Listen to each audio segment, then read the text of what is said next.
Hi, good Thursday evening. Nice evening for a bit of trivia. For me, scanning and seeing babies hiccup, it's the coolest thing.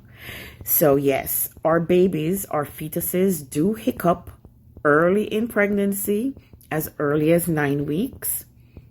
And it's such a neat thing to see a mom's face when she connects the movement that we're seeing on the ultrasound to what she's been feeling all along.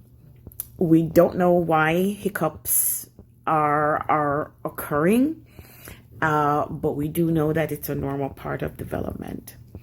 So good evening to you. This is Dr. Heather, your pregnancy specialist, and I might have something for you a little later. Have a good evening. Peace.